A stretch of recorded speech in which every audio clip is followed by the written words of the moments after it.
Hey everyone, I just made most perfect potato salad, and this is what it turned out to look like. And I'm going to tell you how to make the perfect potato salad and some other little tricks and tips.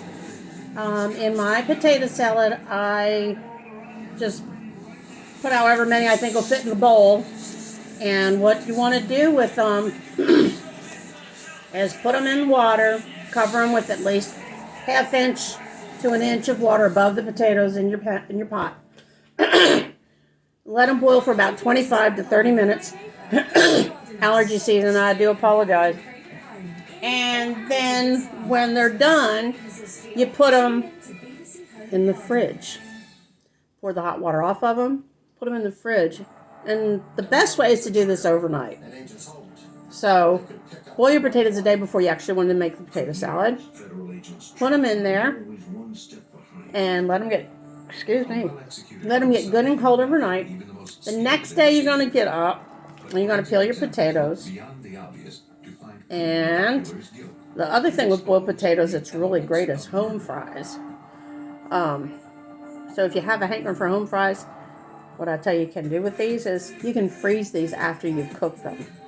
So, boiled potatoes, peel them, cube them up, freeze them. Now you've got peeled potatoes for home fries. Put them in your freezer, suck the air out of a Ziploc bag.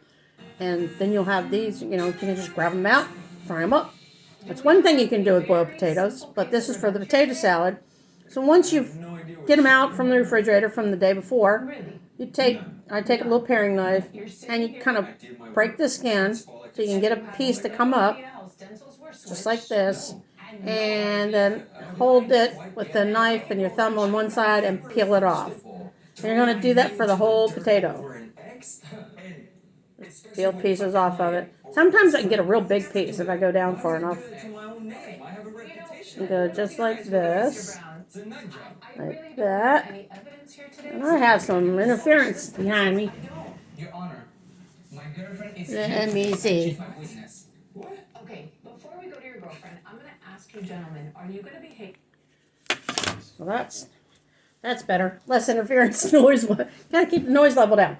So, I tried to do this video earlier, and for whatever reason, it cut out on me, so I'm trying to get this squeezed in here.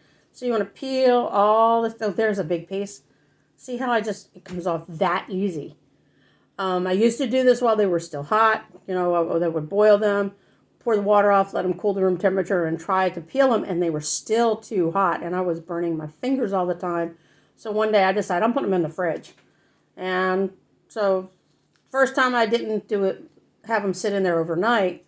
And after a few hours when they were cool to the touch, it was bearable to peel them.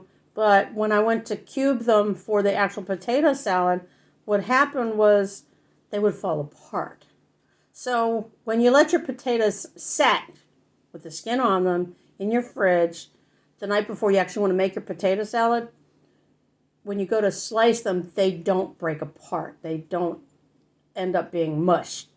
When they're still warm in the center, they will get mushy on you. And nobody likes mushy potato salad, right? So you peel them off this way, and then what I would do, these are some of my egg shells. So I can't show you how to do the egg. I can explain it because I've already put them in the potato salad. Take the egg long ways, cut down long ways once. So you're going to cut down long ways once. Then you're going to go this way, vertically down this way, and then cut it across the top in your 3/4 inch chunks. So I have a longer little serrated knife that's really good for that. And so my potato skins are on here. I'm going to slice down this. Let me move this around this way. Oh, why? There we go. It's better. So now you can kind of see better. Go down the top of the potato, like I said, okay? Then we'll put it flat. And then I'm going to make 3/4 inch slices down the length of the potato, which is about 2 slices for this width potato. And starting at one end, go every 3/4 inches. This also is the perfect size for home fries. So I'm making home fries with these two. And cut down there. So now you've got these lovely, and they don't fall apart.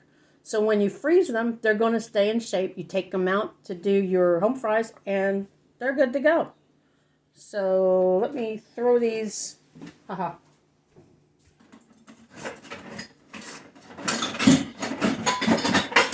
I'll put these in a little container here.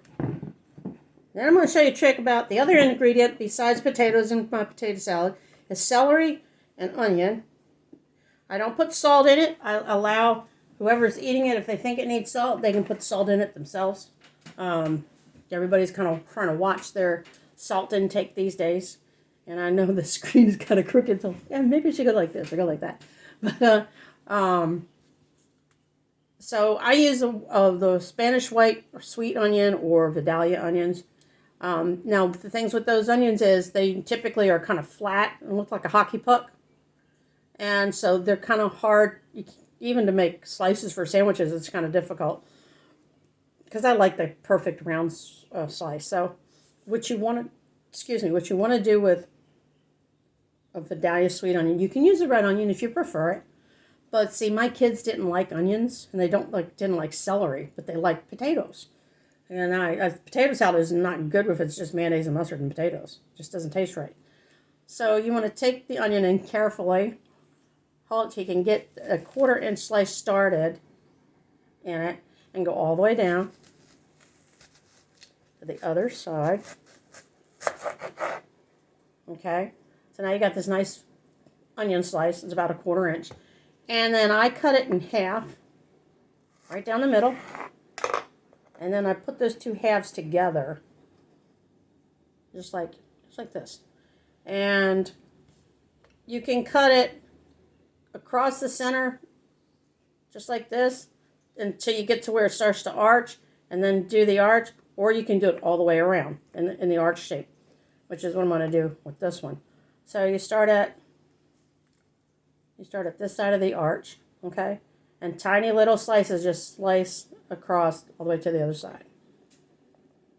Da-da-da-da. And you just follow the arch, real thin little slices. The smaller the pieces, the less likely your kids are going to notice them in the potato salad. And celery. There's another one that my kids weren't crazy about because they said it was stringy. You know, there's a way to get around that. You can de-string celery. Did you know you can peel it? And this is what happens when you peel it. On the outside of the celery, this outside part, every little ridge that you see, that is a string. So you peel it just like you would, say, asparagus, but only with a knife. Now, I use the serrated knife because it grabs it better. And can you see the ridges in that celery? You just take the knife up under there, go down about a 1/2 inch, and now you see those are the strings, and you just grab that and you pull it, and it pulls the strings out.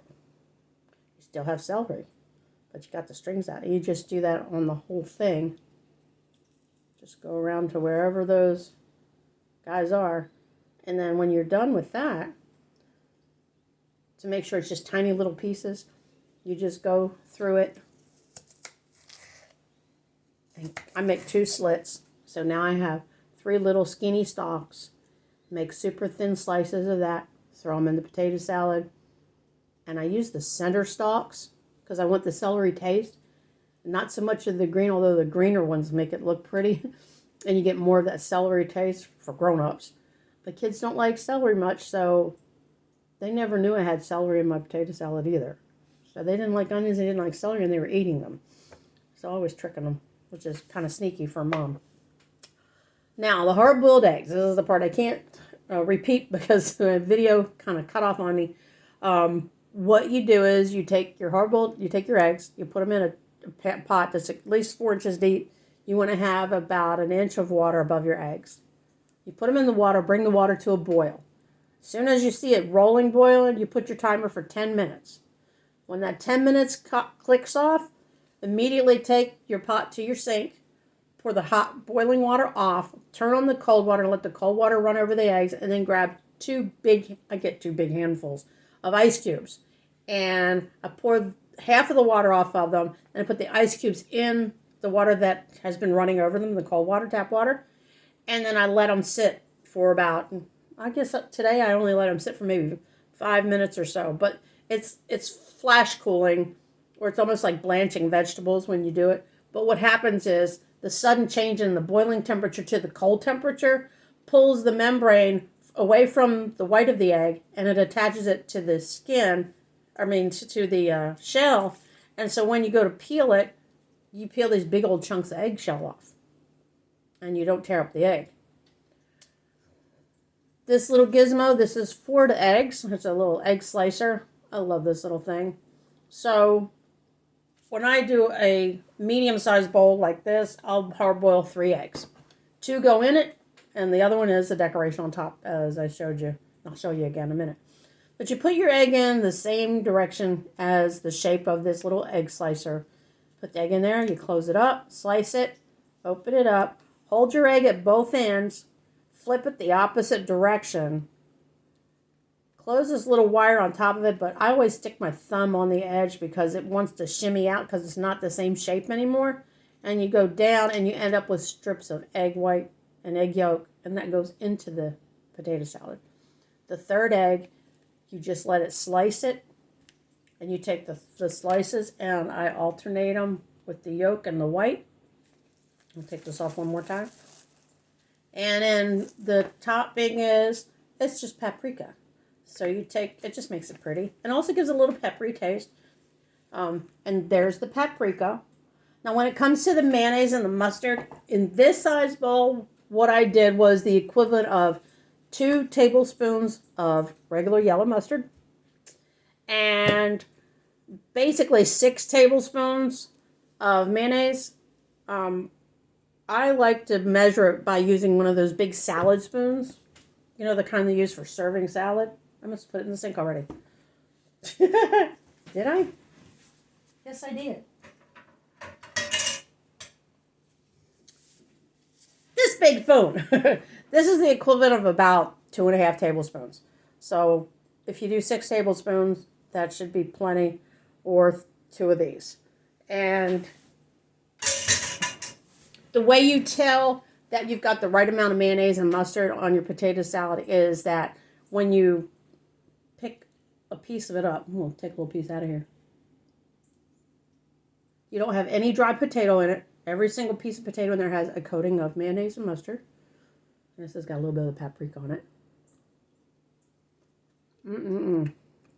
That's good without salt. Who needs salt? The mustard makes for the flavor. I put 2 tablespoons of yellow mustard in mine because I want to taste the mustard. Sometimes I'll put 3.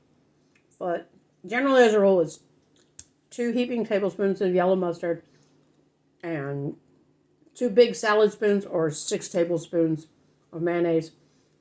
And if you have any dry potatoes, add another tablespoon of mayonnaise.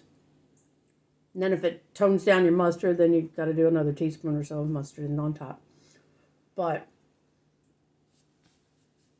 you know how to peel celery now. You know how to peel an egg now. How to hard boil it so that when you go to take it out, you don't have, a chewed up egg from your fingernails. How to really finely dice up an onion. And the result is you have this lovely homemade potato salad. Hope you try this recipe out and let me know how it turns out. And I would love to see how it turned out in the comments. So, Barefoot Garden Country Cook is back at it again. And pretty soon I'm going to be back in the garden.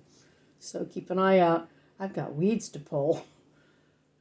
But that happens in the winter. The weeds grow. All right. God bless everyone.